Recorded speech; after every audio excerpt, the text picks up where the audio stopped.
घर तोड़े, कितने हिंदू घर तोड़े। तो उसमें जो है हिंदू जो है घर तोड़े हैं ये दिखाने के लिए उन्होंने बहुत जो सबसे ज्यादा गरीब लोग थे वहाँ है दूध की घाटी नाम से जिस बस्ती है उसको तोड़ के ये शुरू किया गया है। अभी पीआईए किसने कितना डाला है वो एक्यूरेट डाटा कोई नहीं है, लेकिन मालिशियस प्रोसिक्यूशन वहां हो रहा है, इसको हम लेके जाना चाह रहे हैं कोर्ट के अंदर। ये जब समाप्त हो जाएगा तो हम लोग जो है एक टीम हमने जो है एडवोकेट्स की बनाई है, कुछ लोकल है कुछ हम लोग हैं, ताकि जो है इसको कोर्ट में रिप्रेजेंट किया जा सके रिट के रूप में या पीआईएल के रूप में। दिल्ली हाई कोर्ट नहीं, हम लोग Punjab and Haryana high court को जो है वो करेंगे क्योंकि जो रिस्ट्रिक्शन वहाँ है। हम लोग भी इस फैक्ट फाइंडिंग टीम में रहे। ये फैक्ट फाइंडिंग टीम हम लोगों ने जो गठित की थी, इसके लिए हम लोग 19, 20 और 21 अगस्त को नूह मेवात के अलग अलग गांव में हम लोग गए। और उससे पहले एक छोटी सी बात आ गई है जैनी साथी की और विकास की, लेकिन फिर भी मैं कुछ ऐसे फैक्ट और थोड़ी सी डिटेलिंग में जाना चाहूँगी जो हम लोगों ने वहाँ पे देखी। खास तौर पे जो महिलाओं की स्थिति है वहाँ पे, प्रेग्नेंट वुमेन्स हैं, बच्चों की जो स्थिति है, पूरा फेयर एनालिसिस जो हो रहा है वहाँ पे इस स्थिति पे मैं आऊँगी। सबको पता है यहाँ पे कि मेवात नूह है जो 2005 में उसको एक जिला का दर्जा दिया गया हरियाणा सरकार द्वारा। इसके बाद ही जो ये पूरा फासिस्ट सरकार है, चाहे इनके अलग अलग ऑर्गेनाइजेशन हैं, इनको खुजली होने लगी, उन्होंने खूब प्रतिरोध किया इस चीज़ का कि इसको नहीं मिलना चाहिए, मिनी पाकिस्तान बन जाएगा, तमाम चीज़ें बोली गई। इसके बावजूद भी एक जो कंट्राडिक्शन साथी विकास ने बताया, 2 हरियाणा है। एक हरियाणा आप मेवात की तरफ देख लीजिए, गुड़गांव से 40-45 किलोमीटर की दूरी पे ही बस रहा है। दूसरा हरियाणा आप पानीपत जाइए, आप सोनीपत, आप कंपैरिजन कर सकते हैं दोनों चीज़ों में, चाहे वो आप एजुकेशन, हेल्थ, तमाम चीज़ों से कर सकते हैं। बहरहाल मैं छोटी सी बात पे आगे बढ़ूंगी कि हम लोगों ने नूह में क्या देखा। नूह की जो स्थिति है पर्टिकुलर इन जनरल करके, नूह एक मुस्लिम एरिया है, सब हम लोगों ने बात रखी यहाँ पे। नूह में विजिट करते वक्त हम लोगों ने कई महिलाओं से वहाँ पे बात की, बच्चों से बात की। एक फिर पूरा एनालिसिस जो वहाँ पे काम कर रहा है, महिलाएं सो नहीं पाती हैं रात रात भर, अपने घरों की पहरेदारी करती हैं और पूरे गांव में कोई भी आपको मेल नहीं मिलेगा, 7 साल से ऊपर आपको कोई भी मेल बच्चा नहीं मिलेगा, लड़का नहीं मिलेगा आपको वहाँ पे। सबको शिफ्ट कर दिया गया किसी रिलेटिव के यहाँ पे या तमाम चीजें। जैसे ये सब चीजें क्यों, एक सवाल तो ये उठता है यहाँ पे, क्यों?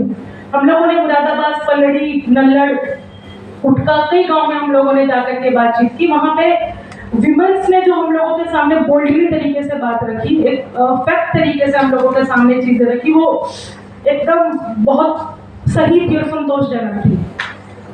वहाँ पे औरतों ने हम लोगों को ये भी बताया, जब पुलिस आपके घर पे आती है, उनके साथ कोई भी महिला पुलिसकर्मी नहीं होती है।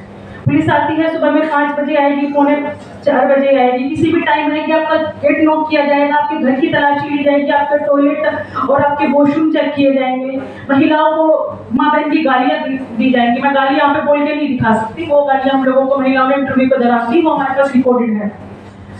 या फिर डंडे के साथ इशारा करना कि पर्टिकुलर प्राइवेट पार्ट्स की तरफ इशारा करके बोलना कि ये कर दिया जाएगा, मतलब सीधा सीधा रेप थ्रेट देना।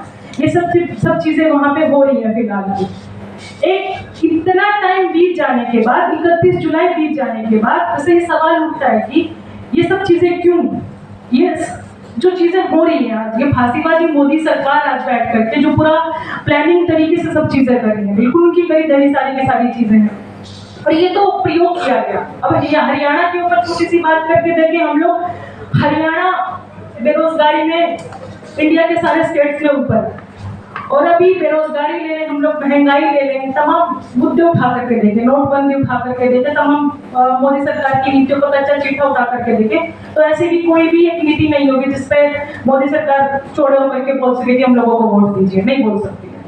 इसी चीज को भुनाने के लिए, इसी चीज को बॉर्डर लाइन करने के लिए मोदी सरकार ने एक ये संघ ने अपनी प्रयोगशाला बनाने के लिए अब ये जो जगह जगह ये सारी चीजें की जा रही है। अभी आप हर चुनाव के पहले एक चीज देखिए, एक पैटर्न नोटिस कीजिए। कारगिल युद्ध हुआ 2002 में, गुजरात दंगे हुए क्योंकि स्टेट के चुनाव थे।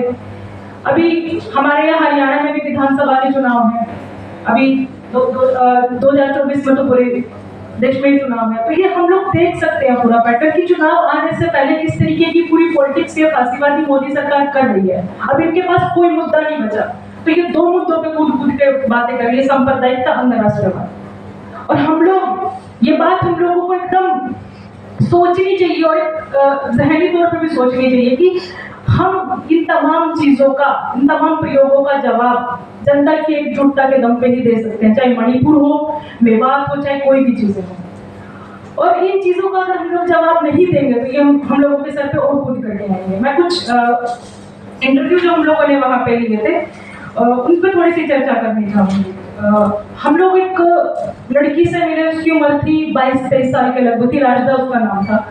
उसके पिता को 60 साल उनकी उम्र है, उनको जेल में डाल दिया गया, उनको कोर्ट के सामने प्रोड्यूस नहीं किया गया। कोई ये कहने के लिए हमारे संविधान में कि 24 घंटे के बाद आपको प्रोड्यूस किया जाएगा मजिस्ट्रेट के सामने, लेकिन वो कुछ भी प्रोड्यूस नहीं किया गया उनको। और वो एप्लीकेशन लगा रही है अलग अलग पुलिस स्टेशन में जाकर के कि मेरे पिता कहाँ पे है, एक बार पता तो चल जाए। जैसे न्यूहो में एक बच्चे से हम लोगों की बात होती है, उन्होंने उस बच्चे, बहुत डरा हुआ बच्चा था, 8th क्लास का बच्चा है वो, उसको पुलिस उठाती है, एक दिन नू थाने में रखती है, 2 दिन पुलिस लाइन थाने में रखती है। वहां पे उस बच्चे के अंदर कितनी चीजें भरी होंगी आप सोच सकते हैं। एक महिला और बताती है कि उनके 3 बेटे हैं, उनके उनके बच्चे को खूब पीटा गया। वो मिलने गई, जब कोर्ट में प्रोड्यूस किया गया उनके बच्चों को, तो खूब पीटा गया। उन्होंने बोला कि हम लोगों को पानी चाहिए पीने के लिए। बोले हाँ, तुम्हारे लिए पानी पाकिस्तान से मंगवाएंगे। तो ये शी देश में है।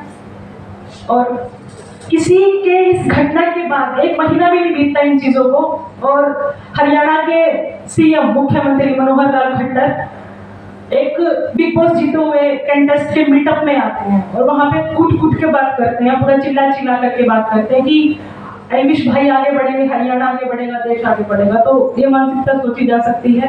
इन फासीवादी सरकारों से, ऐसी फासिस्ट ऑर्गेनाइजेशन से हम लोग कोई उम्मीद नहीं लगा सकते। इसी के साथ एक और, मतलब ये रिजीम क्यों हुआ, ये सारी उभार क्यों हुआ, ये सारी की सारी चीजें क्यों हुई, इसके ऊपर एक बात छोटी सी।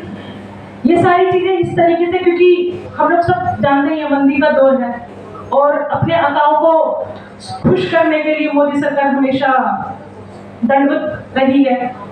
यही अभी पूंजीवादी व्यवस्था जो है अभी फिलहाल, इसमें पूरा आर्थिक मंदी का दौर है और इस आर्थिक मंदी से अपने आकाओं को उभारने के लिए अडानिया मानिया तमाम ऐसे पूंजीपतियों को उभारने के लिए ऐसी नीतियां बनाई गई जिसमें मेहनत कर जनता की लूट खसोट आज है व्यापक तरीके से। तो आज देख लें हम लोग तमाम चीजें उठा करके, नोटबंदी हो, जिन अपने लॉजिक्स को लेकर के मोदी सरकार लेकर के कि वापस हो गया, या अभी तमाम नीतियां हम लोग उठा करके देखें, एक पॉजिटिव की तरफ से ये नहीं होगा कि जिसके ऊपर ये चीजें बोल सकें। तो यही कुछ चीजें थी। इसी के साथ से 2-3 बातें आ गई हैं, लेकिन मैं बहुत छोटे में वो कंक्लूड करना चाहूंगी। ऐसा नहीं है कि मेवात में, नूह में, हम लोग जिन गाँव में गए वहाँ पे भाईचारा नहीं है, लोग आपस में नहीं रहते हैं। हम लोग कई कम्युनिटीज के लोगों से वहाँ पे मिले थे। पृष्ठभूमि के कुछ लोग थे जो सेम गांव में रहते हैं, जाहिर तौर पे उनकी घर कम है, बहुत घर कम है, लेकिन वहाँ पे जो साथ में रहने का और पूरी बात करके हम लोगों को पता चला, वहाँ पे उन्होंने एकदम सीधी सी बात बताई कि हम लोगों को मुसलमानों से कोई दिक्कत नहीं है, हमारे घर में बेटी या किसी की शादी होती है, हम लोगों को फाइनेंशियल हेल्प भी मिलती है, हम लोगों को कोई प्रॉब्लम नहीं है। ये दंगा भड़काने वाले, सारी चीज करने वाले सब लोग बाहर से थे और उनकी एकदम उनको करना चाहिए जो डिस्प्यूट सारे के सारे दिखाए गए। एक एग्जांपल, हम लोग मुरादाबाद गांव में गए, वहाँ पे एक शांता नाम की 55 साल के आसपास की एक महिला थी। उन्होंने बताया कि सैनिक समुदाय से एक आदमी आते हैं और वो कुएं में गिर गए थे खुदाई के दौरान। वहाँ पे वो बताती है कि 3-4 गाँव के सब लोगों ने मिल करके उनको निकाला और मतलब छोड़ नहीं दिया उनको कि ठीक है हम लोग को निकाले, हम लोगों को फर्क नहीं पड़ता है। ये मैं एग्जाम्पल सिर्फ इसी चीज के लिए, क्योंकि जो हम लोगों के सामने जो पेश किया जा रहा है, मीडिया के सामने जो पेश किया जा रहा है, तो मोदी मीडिया हम लोगों के सामने एक प्रेजेंट करी है सारी की सारी चीज़ें कि मिनी पाकिस्तान बन चुका है मेवात, तो मेवात में जाएंगे तो आप धर्म खतरे में होगा, आप खुद खतरे में होंगे, मार दिया जाएगा, ये कर दिया जाएगा। लेकिन नहीं, इसके उलट है। वहाँ पे लोगों ने बहुत मुश्किल से संघर्ष करके उनको वहाँ से निकाला। 2 लोग फंसे थे, जिसमें से एक की डेथ हो गई थी, निकाल नहीं पाए, मतलब निकलने की प्रोसेस नहीं। तो ये कुछ उदाहरण है। इसी के साथ जैसे पूरी बात मेवात हम लोग गए, मुंह के अलग अलग गाँव में गए, फिर किस तरीके से काम करता है। हम लोग फैक्ट फाइंडिंग की टीम के दौरान हम लोग गए थे और गांव में 8 साढ़े 8 का टाइम ही रहा होगा, शाम का वक्त। हम लोग जैसे ही गांव में एंटर किए थे तो लोग, छोटी छोटी बच्चियां हम लोगों की गाड़ी को देख करके, जिस चीज में हम लोग जा रहे थे, वो घरों में भागने लगे।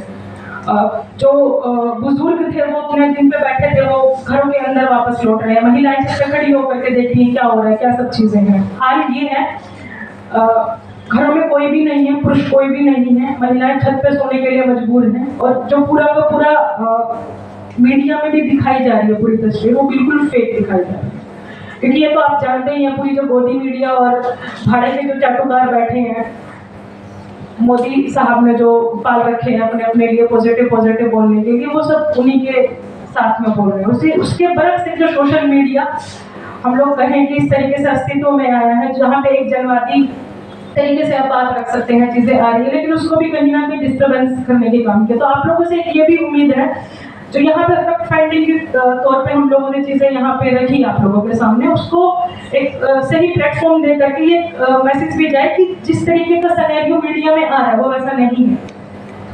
अंत में मैं अपनी बात यहीं पे खत्म करूंगी। गौरव पांडे ने कहा था कि इस बार दंगा बहुत बड़ा था, खून हुई थी खून की बारिश, अगले साल अच्छी होगी फसल मतदान की। गौरव पांडे की ये लाइनें थी।